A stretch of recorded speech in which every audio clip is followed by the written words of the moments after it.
செய்திகள். சபரிமலை ஐயப்பன் சுவாமி கோவிலில் பங்குனி விழாவிற்காக நாளை நடை திறக்கப்பட உள்ளது. நீலகிரியில் வார நாட்களில் 6000 சுற்றுலா வாகனங்களும் இறுதி நாட்களில் 8000 வாகனங்களுக்கும் மட்டுமே அனுமதி வழங்கப்பட உள்ளதாக தெரிவிக்கப்பட்டுள்ளது. 100 நாள் வேலை திட்டத்திற்கான ஊதிய உயர்வு நாளை முதல் அமல்படுத்தப்பட உள்ளது. 336 ரூபாயாக ஊதிய உயர்வு உயர்த்தப்பட்டுள்ளது. தமிழகத்தில் விடுபட்ட மகளிருக்கு இன்னும் 3 மாதங்களில் 1000 ரூபாய் மகளிர் உரிமை தொகை வழங்கப்படும் என்று அமைச்சர் தங்கம் தென்னரசு அவர்கள் தகவல் தெரிவித்துள்ளார். திருமண மண்டபங்களில் 18 வயதிற்குட்பட்ட குழந்தைகளுக்கு திருமணம் செய்தால் மண்டபத்திற்கு சீல் வைக்கப்படும் என்று குழந்தைகள் நலன் மற்றும் பாதுகாப்பு குழு கூட்டத்தில் எச்சரிக்கை விடுக்கப்பட்டுள்ளது. சொத்து வரி செலுத்துவதற்கான கால அவகாசம் இன்றுடன் முடிவடையும் நிலையில் நடப்பாண்டிற்கான சொத்து வரியை இன்று செலுத்தாவிட்டால் அபராதம் விதிக்கப்படும் என்று சென்னை மாநகராட்சி அறிவித்துள்ளது. பூண்டி நீர்த்தேக்கத்தில் 2600 மில்லியன் கன அடி நீர் இருப்பு உள்ளதாக தெரிவிக்கப்பட்டுள்ளது. சிபிஎஸ்இ பள்ளிகளில் 9 முதல் 12ஆம் வகுப்புகளுக்கு பாடத்திட்டங்கள் தற்பொழுது மாற்றி அமைக்கப்பட்டுள்ளதாக தகவல் வெளியாகியுள்ளது. உதகையில் நாளை முதல் ஜூன் 5ஆம் தேதி வரை சினிமா படப்பிடிப்பு நடத்த தோட்டக்கலைத்துறை தடை விதித்துள்ளது. தமிழ்நாட்டில் 40 சுங்கச்சாவடிகளில் இன்று நள்ளிரவு முதல் சுங்க கட்டண உயர்வு அமலுக்கு வருகிறது.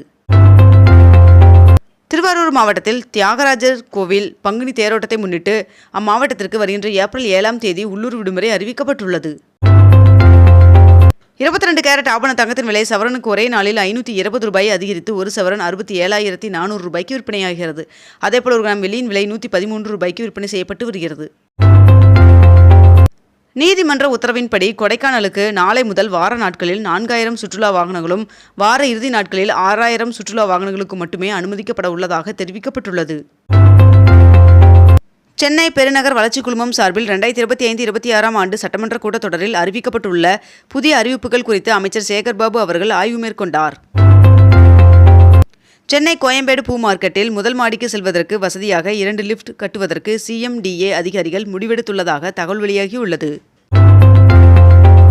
பெண்கள் பெயரில் பதிவு செய்யப்படும் சொத்துக்களுக்கு பதிவு கட்டணம் 1% குறைப்பு தொடர்பாக தமிழ்நாடு அரசு அரசாணை வெளியிட்டுள்ளது.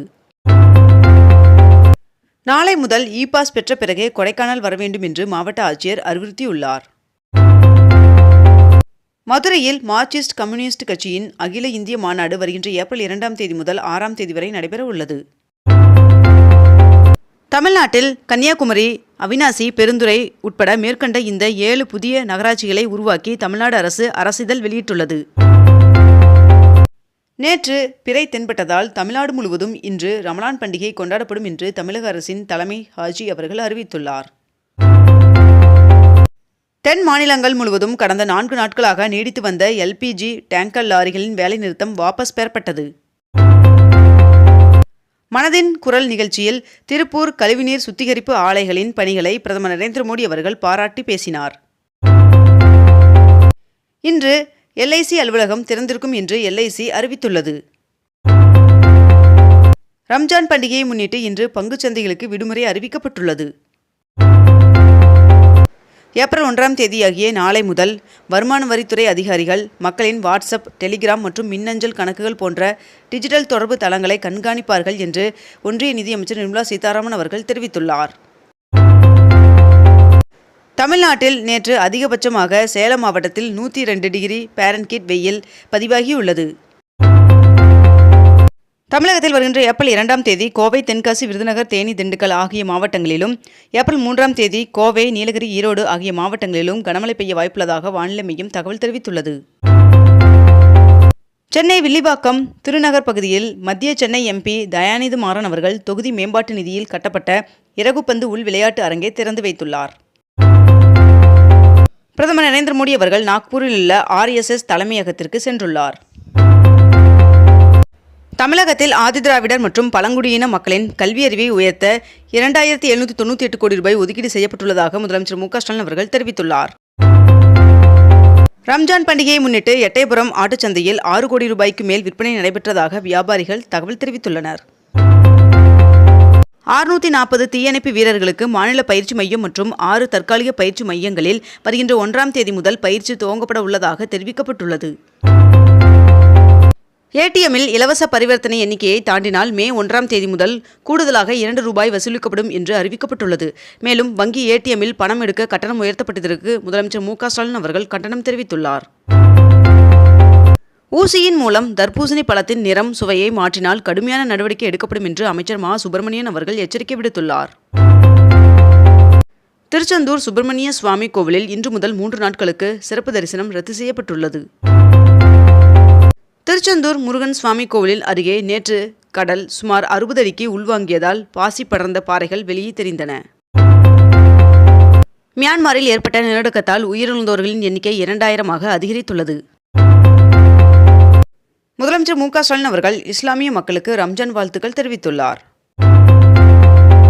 ஆந்திர பிரதேச முதல்வர் சந்திரபாபு நாயுடு அவர்கள் பிரதம மந்திரி சூரிய கர் திட்டத்தின் கீழ் ஒவ்வொரு சட்டமன்ற தொகுதிகளிலும் 10,000 மேற்கூரை சூரிய மின்சக்தி அலகுகளை நிறுவ இலக்கு நிர்ணயித்துள்ளதாக தகவல் வெளியாகியுள்ளது. கவுண்டரில் எடுத்த ரயில் டிக்கெட்டை ஆன்லைன் மூலம் ரத்து செய்யலாம் என்று ஒன்றிய அமைச்சர் அஸ்வினி வைஷ்ணவ் அவர்கள் தகவல் தெரிவித்துள்ளார். அமலாக்கத்துறை இதுவரை 22,000 கோடி பணத்தை கைப்பற்றியுள்ளதாக பிரதமர் நரேந்திர மோடி அவர்கள் தெரிவித்துள்ளார். ஓசூரில் ஆவணமின்றி இயக்கப்பட்ட 13 ஆம்னி பேருந்துகள் பறிமுதல் செய்யப்பட்டது. மியான்மர் மற்றும் தாய்லாந்தில் நிலநடுக்கத்தால் பாதிக்கப்பட்ட தமிழர்கள் தொடர்பு கொள்வதற்கு மேற்கண்ட இந்த உதவி எண்களை அயலக தமிழர் நலத்துறை அறிவித்துள்ளது. ஈரோடு கரூர் ரோட்டில் உள்ள சோலாரில் கட்டப்பட்டு வரும் புதிய பஸ் ஸ்டாண்ட் கட்டுமான பணிகள் வருகின்ற மே 31ஆம் தேதிக்குள் நிறைவு செய்ய முடிவு செய்யப்பட்டுள்ளதாக அதிகாரிகள் தகவல் தெரிவித்துள்ளனர். மியான்மர் நிலநடுக்கம் குறித்து கவலை தெரிவித்துள்ள பிரதமர் நரேந்திர மோடி அவர்கள் இந்தியா சார்பில் உடனடியாக சிறப்பு விமானத்தில் 15 டன் நிவாரணப் பொருட்கள் அனுப்பி வைக்கப்பட்டது.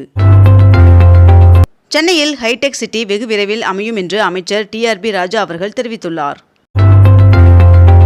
திருவான்மியூர் மருந்தீஸ்வரர் கோவிலில் வருகின்ற ஏப்ரல் 3ஆம் தேதி பங்குனி உத்தர திருவிழா கொடியேற்றத்துடன் தொடங்குகிறது.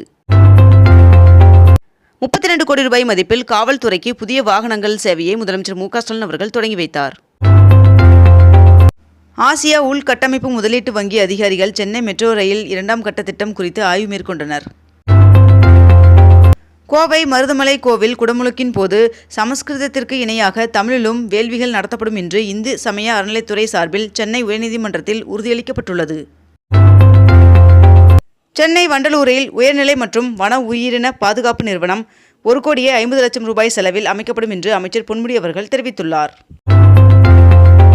சேலம் ஏற்காட்டில் கோடை விழாவிற்காக 15,000க்கும் மேற்பட்ட பூந்தொட்டிகளில் 50க்கும் மேற்பட்ட வகைகளில் வண்ண மலர் நாற்றுக்கள் நடும் பணியில் தோட்டக்கலைத்துறையினர் ஈடுபட்டுள்ளனர். இத்துடன் இன்றைய தலைப்புச் செய்திகள் நிறைவடைகின்றன. மேலும் இதுபோன்ற அண்மை தகவல்களை உடனுக்குடன் தெரிந்து கொள்ள அக்னிபூ சேனலை சப்ஸ்கிரைப் செய்து கொண்டு தொடர்ந்து இணைந்திருங்கள். நன்றி, வணக்கம்.